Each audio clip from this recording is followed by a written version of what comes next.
Flat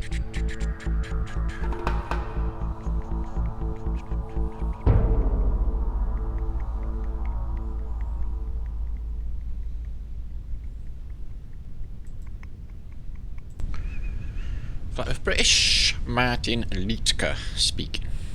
Welcome people, welcome to my channel on what is 22nd of October 2019, or so they say. And we got a cool post for you today, guys. You're going to love this one.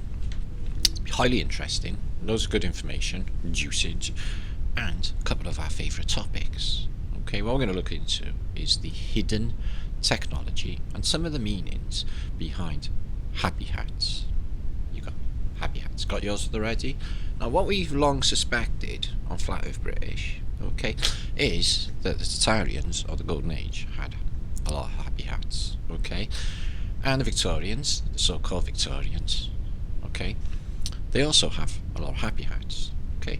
Now, what we will look into is there a hidden technology in happy hats that has been taken out in recent years?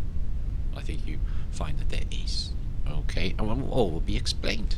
So get your happy hats, because this is a real thing, as we always suspected. I always had a thing about felt, and always wondered about felt. That will be explained. We're going to look into Jack and the Giant Killer for your second favourite subject. Okay, this is a guy, okay, whatever, in Arthurian legend who goes around Wales, right, taking out giants, because giants is awash with bloodthirsty, pissy. Britain is awash with bloodthirsty, pissy giants at this period. It's supposed to be the 4th century, the last millennium, whatever.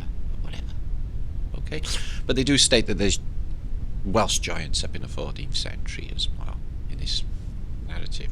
So we're going to think about that. We're going to think about events as well.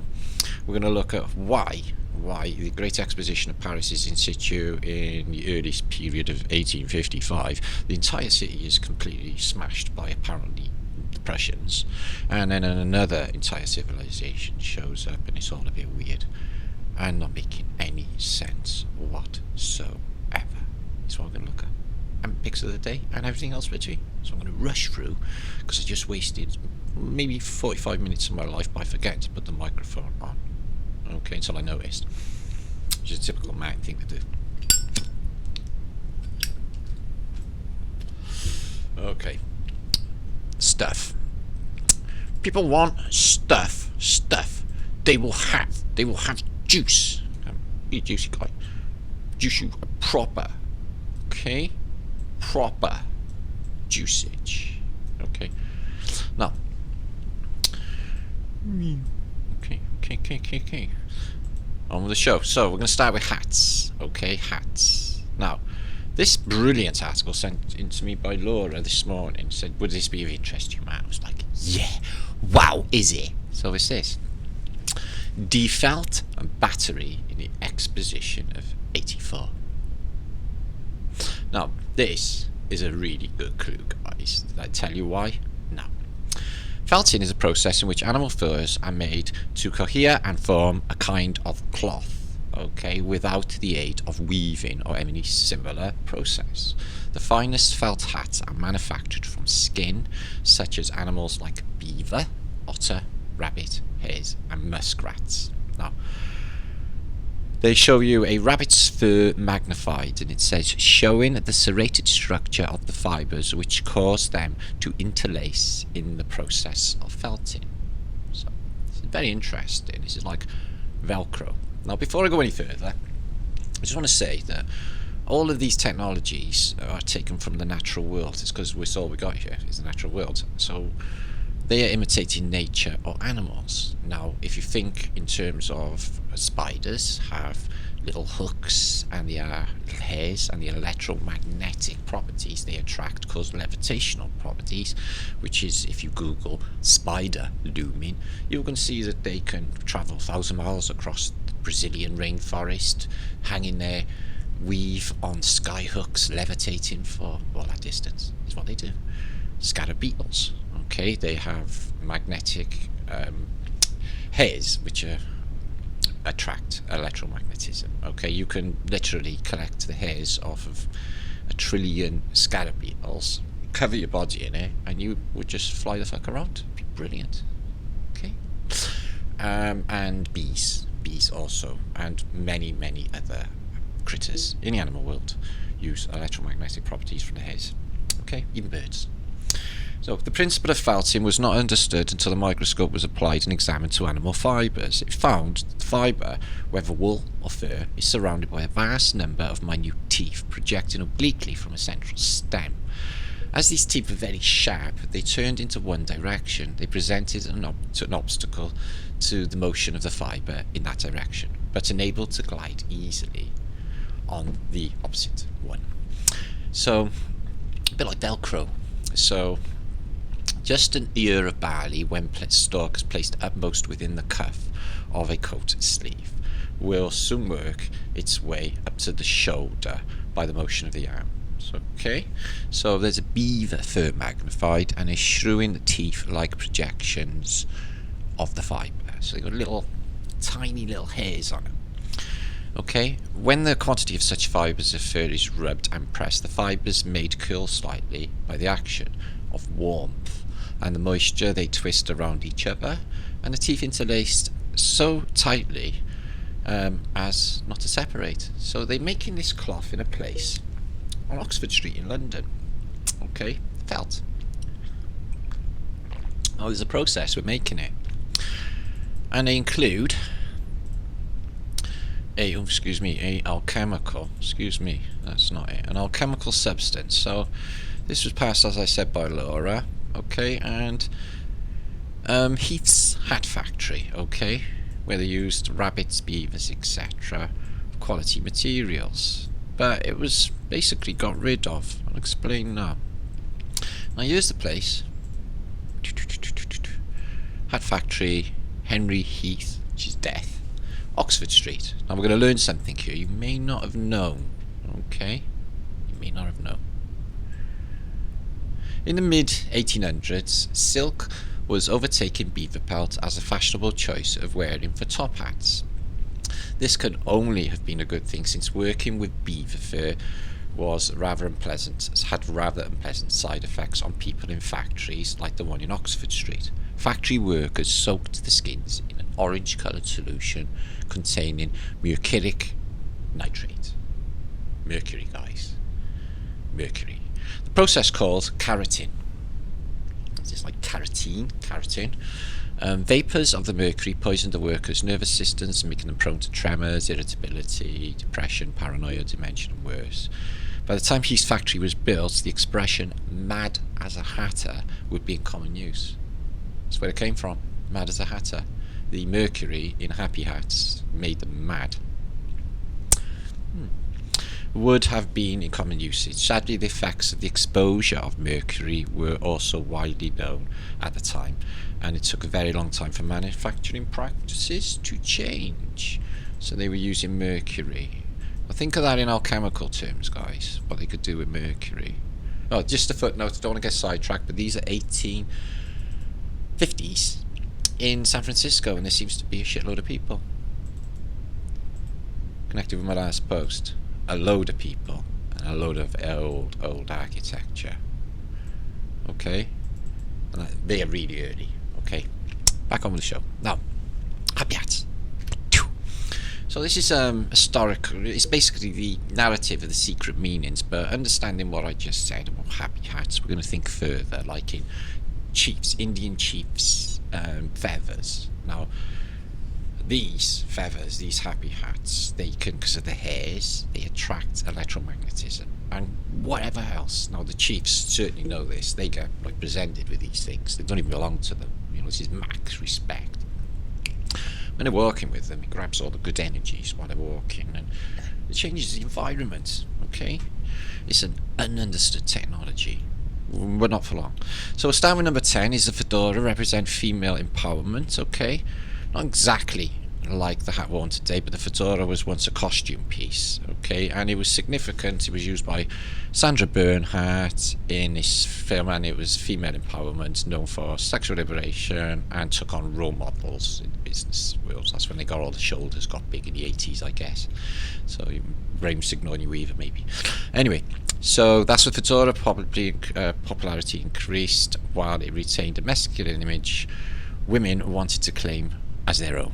It's associated with women's rights was gradually forgotten. Both sexes now wear the fedora. Okay, so the fedora, pretty cool.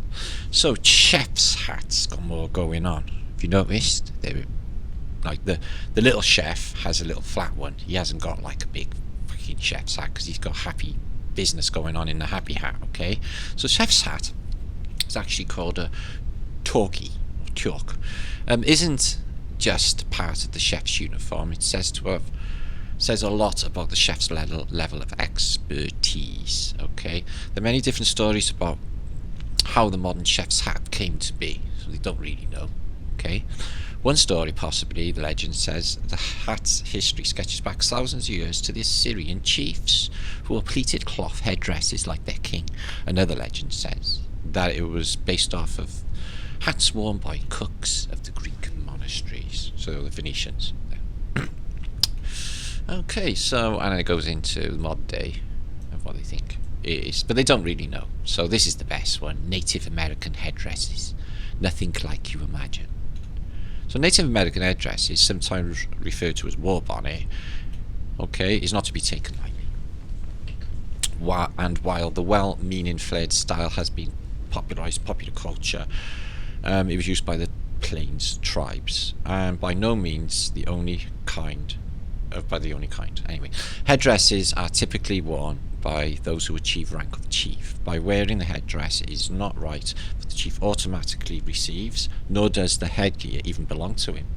It is a gift bestowed to those who have earned tribe's respect and belong to the entire community. It's pretty good, isn't it? Chief, this is our best shit. You wear it so well. It's yours, basically. Okay? Many chiefs actually have multiple headdresses for different events. Multiple occasions, since in modern times they were used primarily for various ceremonies. They may require different styles. Okay, and it's an interesting thing. Headdresses have actually been a centre of controversy among some indigenous communities. It caused a stir when Canadian Prime Minister Justin Trudeau was given one. And he's not a native member of any tribe. His father, though, however, he's a famous Cuban dictator. So, terrorism is endangering the Jewish kippah. I'm going to dodge completely. The fez is an illegal political symbol, apparently. Okay, so it's taken by Freemasons and Freemason fraternities. It's worn by Tommy Cooper. Anyone who's got a fez on is sort of you think of as a Freemason. So Freemason, aka Tarbush, the Tarbush. And it's happy hat space for ice. Looks like it's made of felt to me. So would it have mercury left in those fibres? So anyway. So the fez, used by the Ottoman Empire. Don't want to look into that too much. So this is interesting. Nightcaps became execution hoods. Now, they say they have no heating back in the past, but I'm going to show you now. Paris 1871, every house had a coal fire. Every house had heating. So I'm not sure what's going on, but no toilets.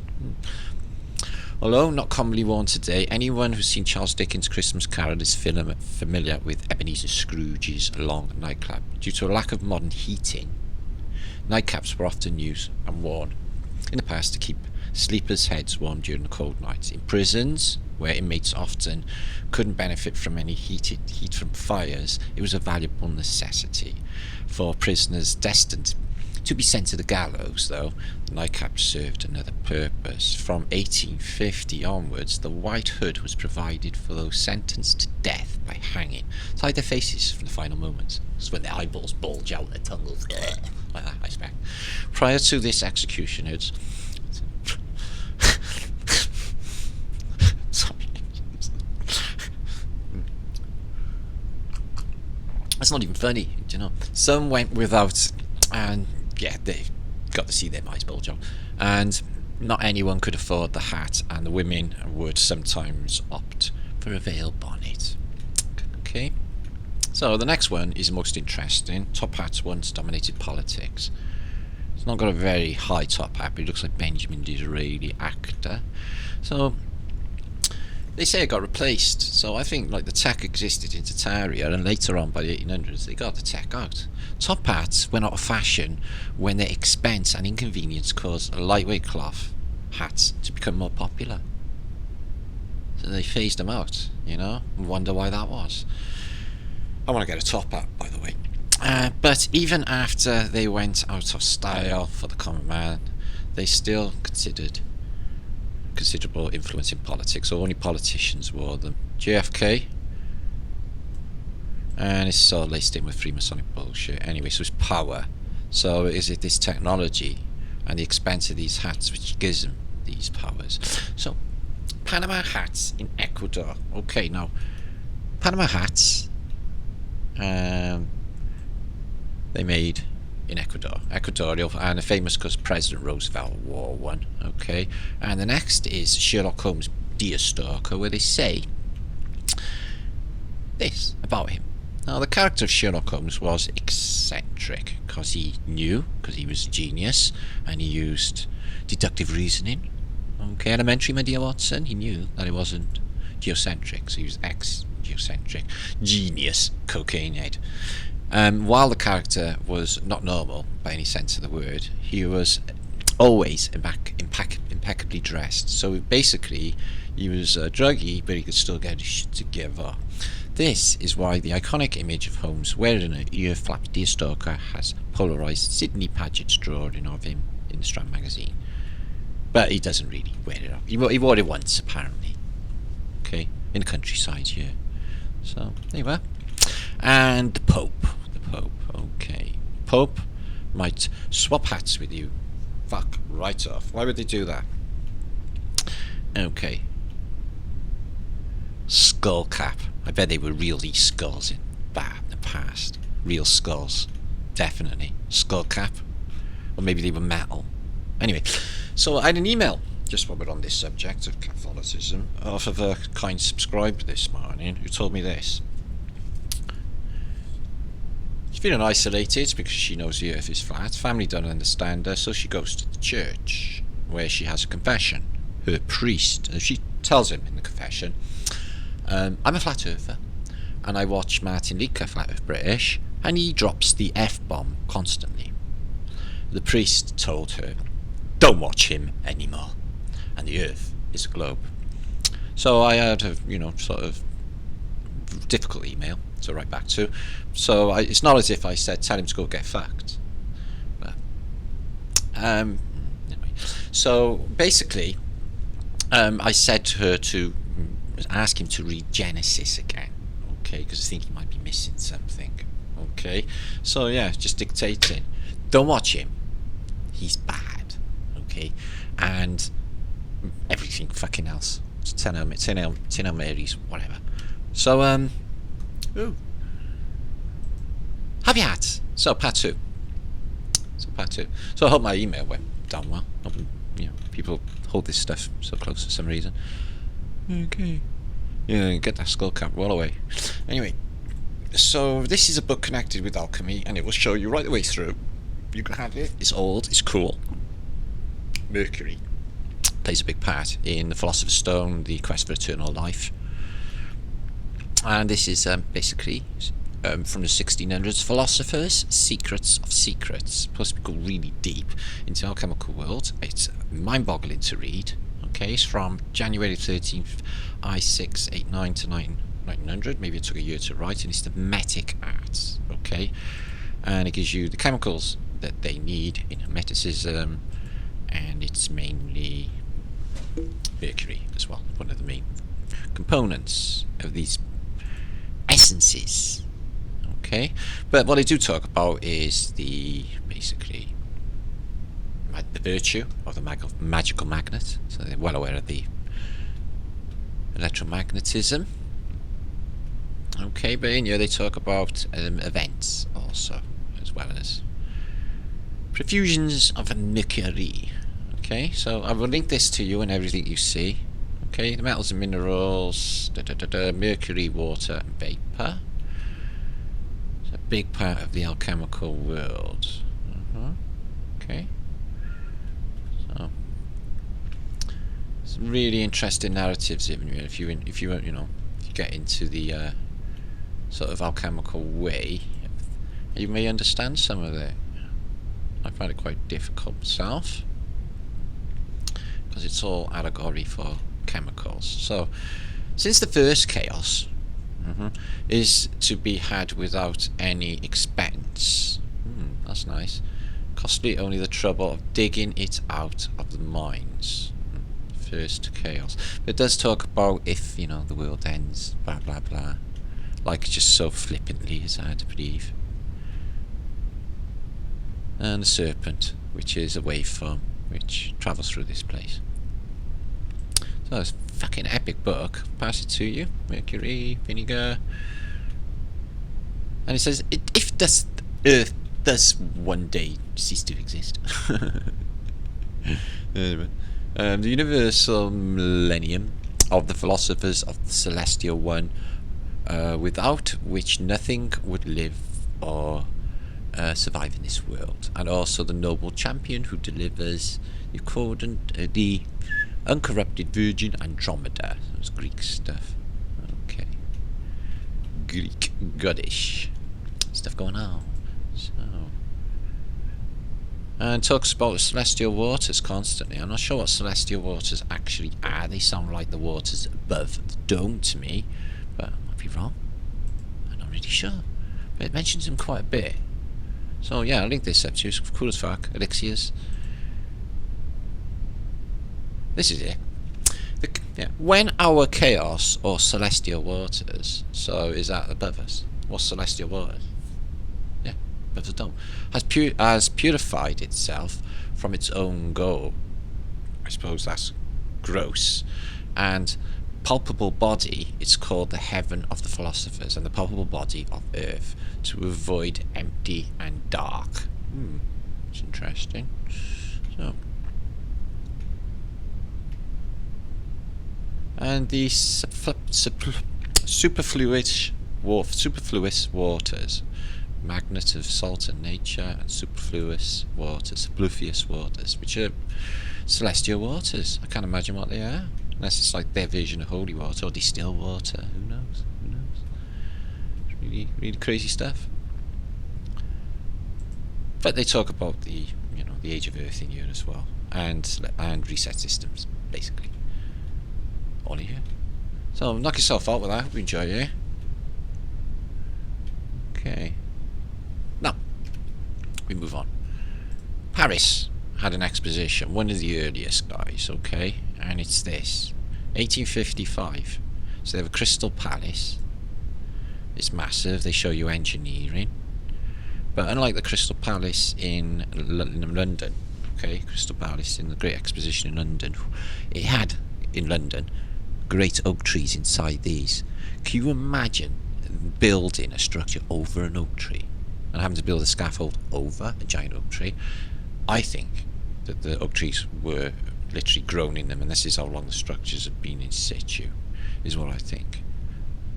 Okay, and here's the entrance to this amazing crystal dome. This one here. Phoenicians. And it's a mud floodization, it's all world. Okay, 1855. So they're using apparently electricity, okay, in that early period, and they're illuminating, and they got free energy, which we can see in some of their devices. But I'm not sure about this image. Let's have a look at that. Well, it's not being built, it's destroyed all on the one side. It's smashed. Rebab's coming out. That's not how building's done. Oh well. Anyway, so let's have a little look. So yeah, the point is, guys, right, is they had this giant exposition, okay, which showed Tesla tech, etc. Okay, and there's the giant Crystal Palace for it, and it's full of Phoenician architecture. Okay. Okay. Now, only if this says 1855, by 1871, the entire city's destroyed in the insurrection of Paris, which is the, Franco-Prussian War, of 1871, where the communards hold Paris. Apparently everyone in the city is eating rats and mice and cats and stuff because there's no food. Yet they can manage to muster their strength after this and build an entire city. But what you will see is cannons are facing into the city, and this is not synonymous even with shell damage, guys. It's just not, or cannon, it's just not. The devastation is incredible. Everything is reduced to small pebbles. What you will find again is these anomalous pipes. I'm thinking it might be a steam system from when it was all steam heated Tartaria. Look at the heat that mangled all of this. Whatever it is. And it's all still smouldering. And I think they're dead bodies under there, they're hiding. He's a soldier, leaning on him. And he looks very modern for that era. So I'm halfway through the book because I don't want to go through it all because there's a lot of it, but what you will see is the entire Paris is gutted. It's supposed to have happened by shell fire, cannon fire. And we have a happy bunker booths. That's what I mean, they got no toilets in the buildings at all, but they got a load of public toilets everywhere in the Victorian era. So they got the initiative to do that, but not put them in houses. Nah, that don't ring true. We had outside toilets when I was a kid, and I've worked on sites. I worked on one when I was on the buildings, and one of these great big old Victorian apparent houses. And the guy came out every morning, sat on the toilet reading his newspaper, shouting up to us, talking to us. How's it going, boys? Yeah, alright, mate. Having a nice shit? Yeah, thanks, mate. You're fucking epic. Sort of thing going on. So yeah, they're destroying all of that. What could cause the the damage? I don't know. It's Phoenician place, and this. Everything's just turned to dust. And there's some sort of last stand here, maybe. But the battle didn't rage on the streets, like they say. Yeah. You know, there's a couple of thousand shells apparently landed over a period of time, and it's completely ransacked the city. It's wrecked. This is a reset. For this Egyptian Cleopatra's Needle. And you got the full-on Phoenician. This is smashed. I wonder how that's smashed. Did the cannonball smash that? How did that smash? Pineal gland. She's hiding. Ah, we captured you. I bet you never thought that, did you? I'll be on Flat Earth British in 130 years' time. 150 years' time.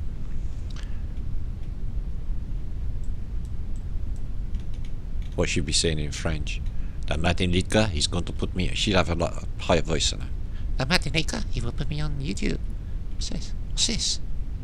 You know what that does, guys? And that. Are they lights? Or are they 5G at the time? Because they don't have lights. These are lights. Look, see them lights? What are they? Heaters? The whole city's just had war raging.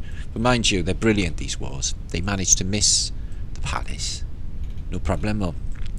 Yeah, no problemo. And Notre Dame Cathedral, she gets completely missed as well. It's like really selective war. Oh, not by you though. That's fucking gone. But what about this? No man, they couldn't hit it. They couldn't even get a stone at it. It's weird, isn't it? You think they'd hit that? The Prussians. So that was added later, 1850s. And this was the one that was burnt down recently. Now the Phoenicians have put in a nice big dome on top, like I said they would. Avery in it, and they're going to have all like Phoenician shit go down in there. Okay, so that's the Citadel of Paris, where all the bones, batteries are underneath. So yeah, it's completely turned everything to dust, small stones. By these little incy little cannons with this huge masonry of Tartaria. With technosmia and technology, guys. There was a door there.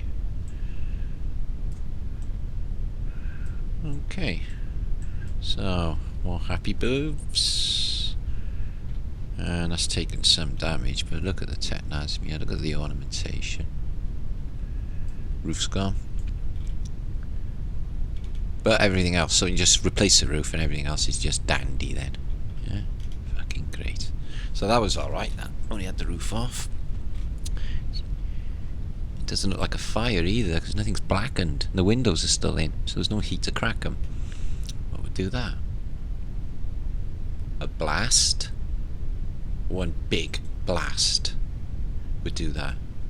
And that. Take the windows out and get it inside, leaving all of the superstructure made of stone intact. Almost like a neutron bomb.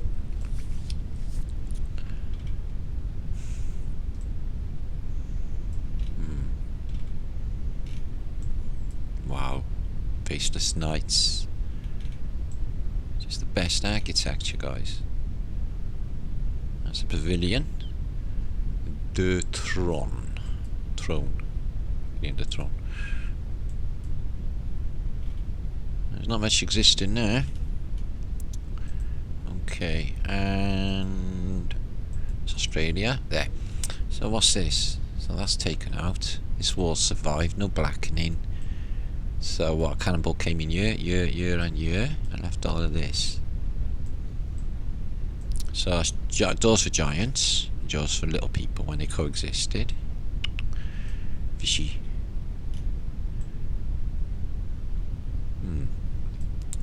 So if you had a cannonball go through the side or something, so you can smash. Well, it's not a cannonball, you can do that. And something hit that. From above, probably. Zap. Trying to take out the tech. That's taken out. And that is that. Interesting. More? Not much happening there. I've just gone through half the photographs, guys, because of the time aspect, but it gives you an idea of they want you to believe the Prussians, the little bombardment of conventional field weapons. It's not as if they had howitzers, really, not that many. I can't imagine. Are they big Berthas? What are they using? Look at it. Everything gone. And look at the size of these as well. And this masonry, fucking huge.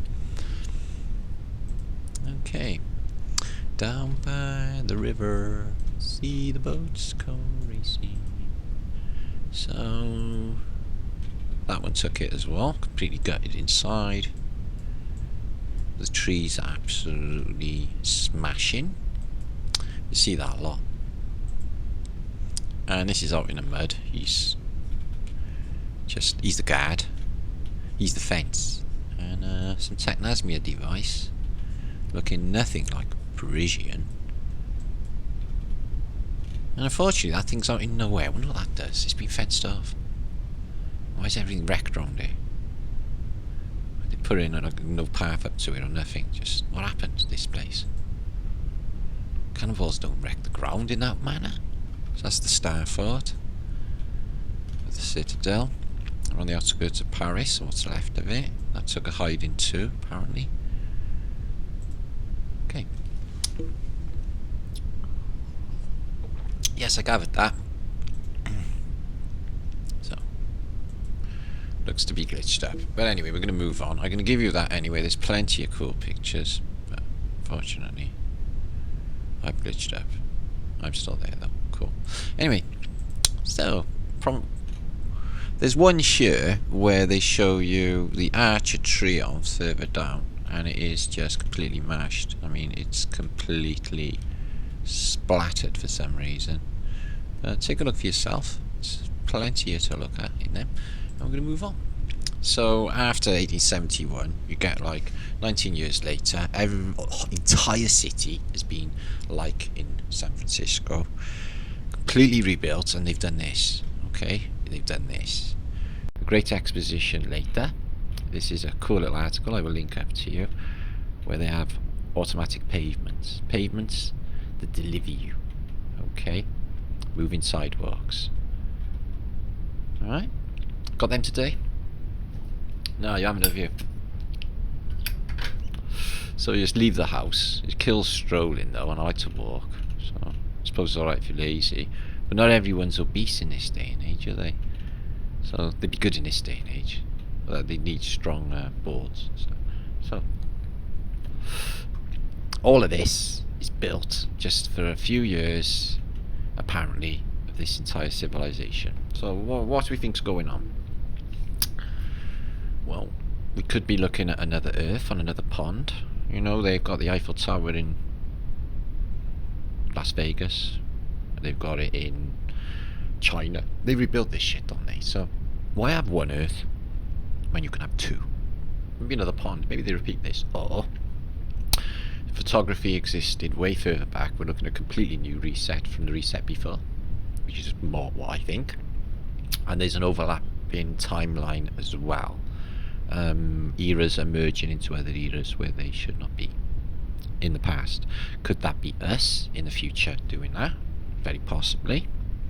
Our ancestors seem to be crying out to us, wanting us to end this reset cycle and the fucking Phoenician enslavement of humanity on the farm. Power to the people. Nuclear apocalypse. Death by the rules of Egyptian art. So all of this is on the banks of the Seine and it's all gone now. Why would they build it? To take it all away. This stuff looks far from temporary. This looks permanent structurage. Look at that, guys. All light bulbs, because they're using electricity. Even in 1850s, later ones, they're using electricity. Look at that for a Phoenician chocolate ghetto house. It's supposed to be plaster of Paris. Wow. Them trees been there a long time, haven't they? This? Do you think they built it next to the tree, or was the tree there planted when it was built? Who knows? Right, next one. Holy crap. So they just bang on all of the Phoenician statues, Antiquitech, all of this decoration just to knock it all down a couple of years later. And it's a massive maritime theme. This thing here is massive. It's I think it's the navigation place. Oh no, it's for metallurgy or manufacturing. It's got Antiquitech. This manufacturing device, which looks quite advanced for 1900. Pipe layer maybe. And this. Look at that.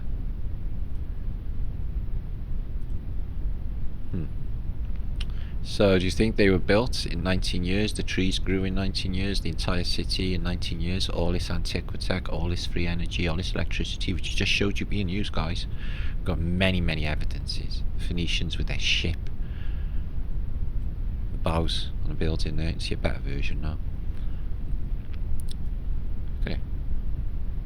Absolutely just unreal. For just a temporary period, plough people through, not even for money, just weird, all of it. You know, that's what you're going to do when you're just building your city out. After the city's been starving, it's been like you've lost loads, you just had a giant war, the city's been a war, the city's been destroyed, and in 19 years you managed to build the entire city, nothing looks like it's happened, and an entire civilization.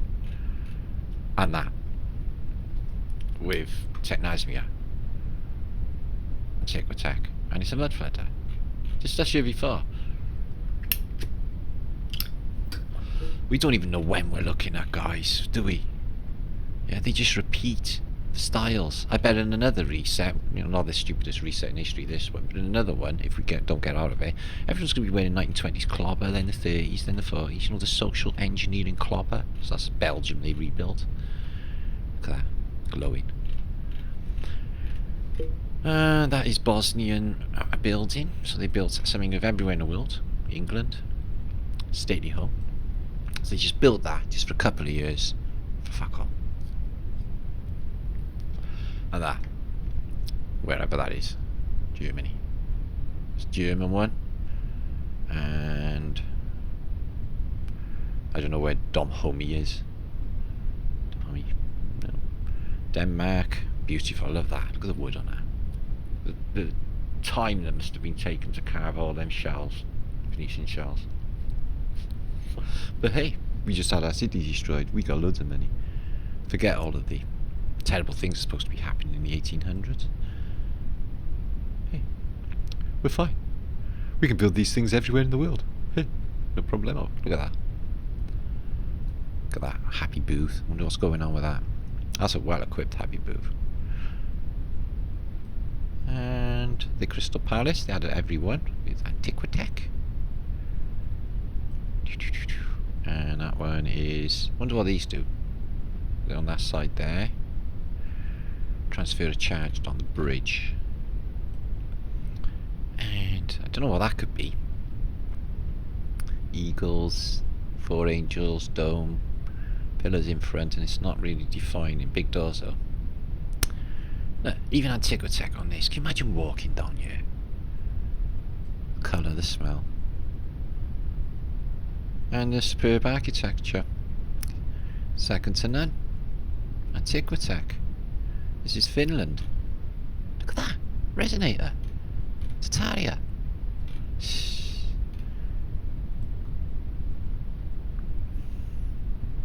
So what is going on? Just built it like when city's destroyed, just built that for a couple of years. Bit ostentatious, isn't it? Oh, I'm not buying it, guys. There's something else going on, clearly. Okay. The Phoenicians are just completely fucking nuts. There's not that many people. What are they going to do there anyway? Just have a coffee, look at the flashy buildings. This is like the city. Ongoing. That's what it looks like. Look at that. Zzz. Central fountain. Holy shit. So that is that link for that. So you can see the from this, and then the city gets like destroyed, and then it's back again.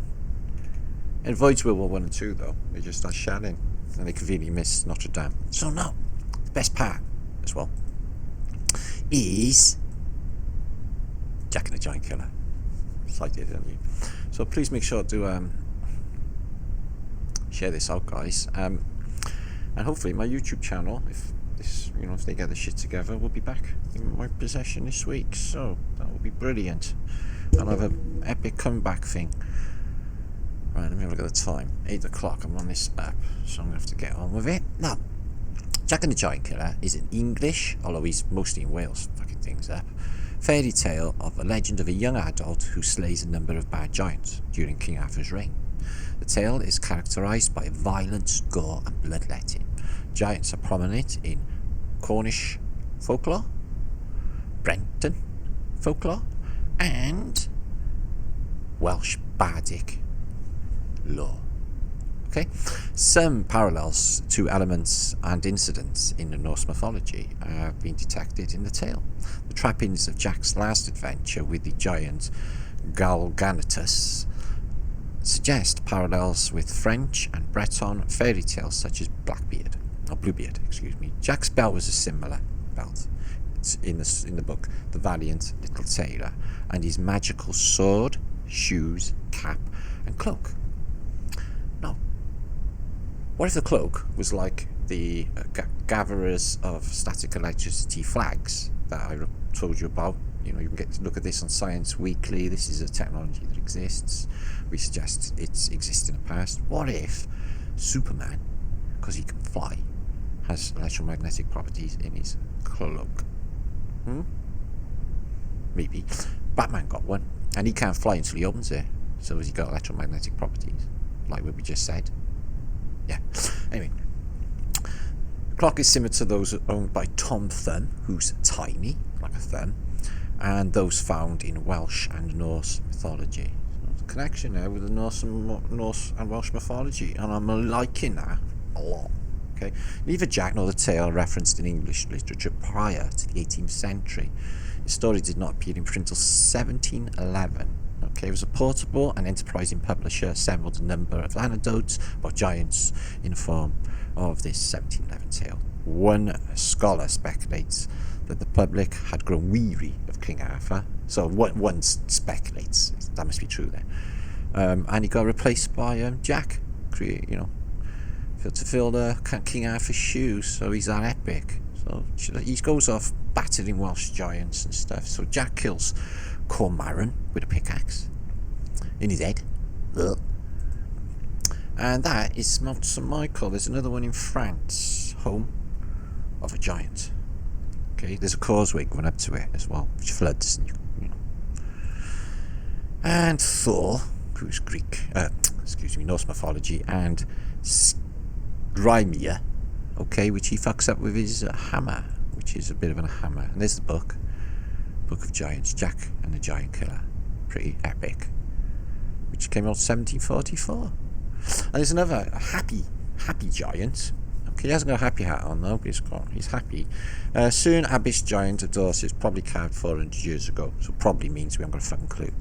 Okay, Jack hangs Blunderbore and another giant. This happens in Wales, so I don't know what castle that is in these buildings, but it's like down the road, so it says. Illustration here of, oh, there he is. This is a Galligantus, and the sorcerer transformed the Duke's daughter into a white doe. So yeah, they do that a lot. I think that's where pigs came from. I think they had a spell put on them because of their greed, gluttony, and they're basically now pigs when they're humans. So yeah, Welsh mythology is stacked. I mean, literally stacked with giants. It's incredible. You know, I've got to get a book on this. So Welsh giants in folklore, guys. All of these, okay, and they all been hunted as well by Jack and his gang. So second branch of the, what the fuck is that? Mabiogi, the Idris Gwar and the Kaiser Idris, and the Asbadidan Benchwa chief, agnostic of the early Arthurian tale. Okay, so it goes into all of these giants. Okay, there's that many in Wales, including Og, which you taught us about in school, but he's not on here. So giants of Mabinigong, sounds like Armageddon. Giants of Ritagwa, capture of Melagwa, Cribwagwa, and here's some sources for you to find out about it all. So it's incredible. Who knew? What's that? Welsh triads. Welsh triads are a group of selected texts of medieval manuscripts which preserve fragments of Welsh folklore, mythology and tradition, history of groups of three. Triad is a rhetorical form whereby objects are grouped together in threes and the heading indicated by the pointer likeness. I don't know what that means. I don't know what that means, guys. So yeah, Giants Rock. Okay, and there are loads of them in Wales, just letting you know now. Some of the mountains here are named after giants, because, yeah. Last topic before we shoot off is this apocalyptic event, Jonestown. If you don't know about it, I think it's deliberate. Okay? It's a Italian city in Pennsylvania, right? The Jonestown flood locally, the Great Flood of 1889, occurred in May the 31st, 1889, after the catastrophic failure of the South Fork Dam. So he just had a bad morning and decided to give up. No, I'm not buying that. Located from the South Fork of the Little Conway River, 14 miles upstream from Jonestown, Pennsylvania. The dam broke after several days of extremely heavy rainfall. What kind of dam was this? Releasing 14.5 million cubic meters of water. With the volumetric flow rate that temporarily equaled an average flow rate of the Mississippi River. The flood killed more than 2,200 people and 17 million in damage. Okay, now this was apocalyptic. Take a look at this. Now, I don't think, it's so high as well. The water came up to here. Now, this happened, we got the Orville Dam. Dams are well placed. A lot of dams on the 33rd parallel. I think Boulder is. Not Hoover. Named after J. Edgar, obviously. And these dams, they're well placed. And, they're saying to be damned. Be damned. Now, the Dam Busters raid, World War II, where they took out dams using barrel bombs, apparently, flooding large sections of the Rouen, causing this sort of destruction. So they do it, they blow dams. What if all dams were booby-trapped and could take out all central industrial areas in this manner as well? The entire city's on fire. What makes it go on fire when it's flooding, guys? You see this in the tsunami in Japan, or in Bandahachi or wherever you. What makes that happen? Is it gas exploding? How can fire make for exploding, sinking cities? Shocking, isn't it? Only they're not all wooden houses and that, guys. They are large Tatarian structures, which I'll show you now. Because I got a set of rare photographs of this event to show you. Yeah.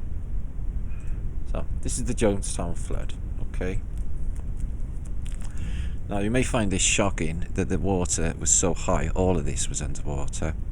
All of it. Everything was just wrecked. It's just apocalyptic.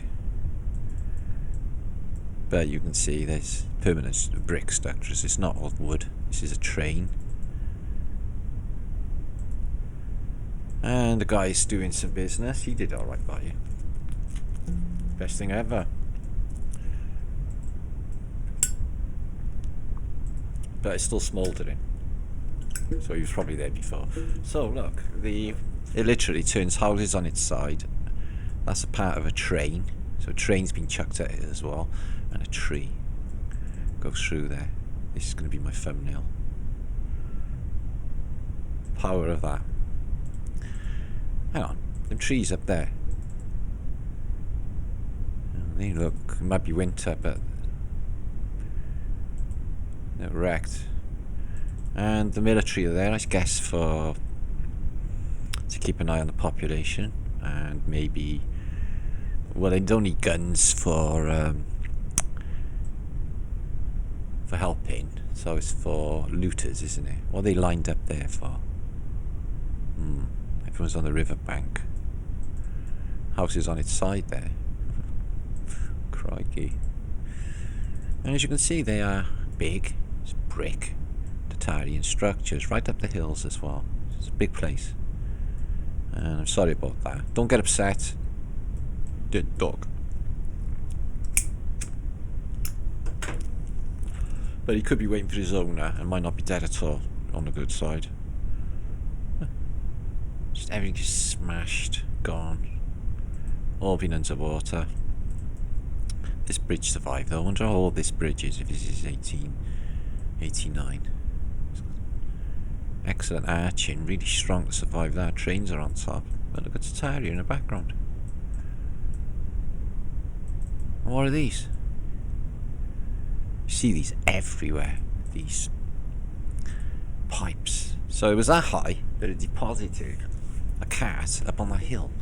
So I guess it was like the wave came down here this high, from that side of the valley to there, and just either plopped it there or the water was literally that high, guys.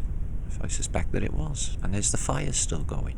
How is it all smouldering and on fire when you had a fucking tsunami or a flood? How's that happen? And there's a big giant Tatarian building in the middle of the river. Look at it. Old world. Look at this church. So it's really apocalyptic. That industry.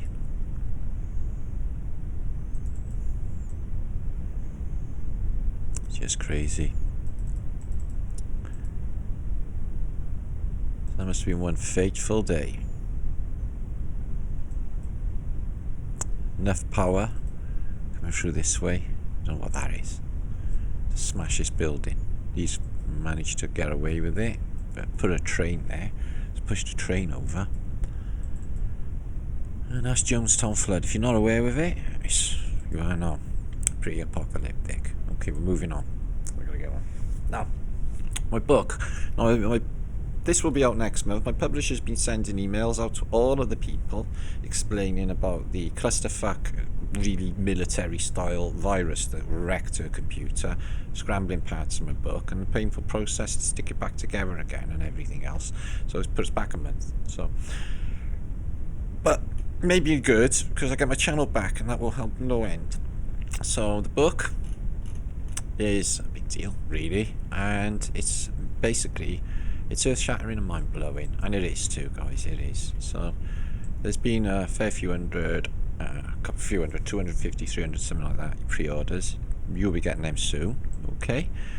So, I'll put the link in there if anyone wants to get my book. I'll keep shouting it. It's literally mind-blowing, and I reckon historical is what I reckon. So, that's coming. And my site, I got problems with. People are telling me that basically it's not secure, which is not, and some of the links are broken. So I've had a word. I don't know what's happened. Maybe this has been hacked too. I can't really tell. Okay, there's my son there. Make sure to subscribe to my son, Lawrence Leaker. He does alchemy, metal, and stuff. Show you how to earn a few quid from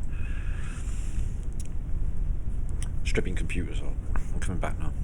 So somebody posted today on the Great Flat. Let's check it out. It come up on my device. Stafford, sweet. We love them. Stafford. Nice. Okay, let's have a look. So somebody posted a load of Stafford.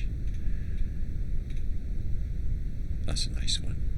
So I just said, oh, that's nice. That was sub. Wow, look at that. I think it's a model. Anyway, so who posted them is Subculture C. Thank you for that, but I was going to say thank you anyway. I was going to just give you all a few shouts. Hang around for 2 minutes. I'll go into my. Is that Phoenician?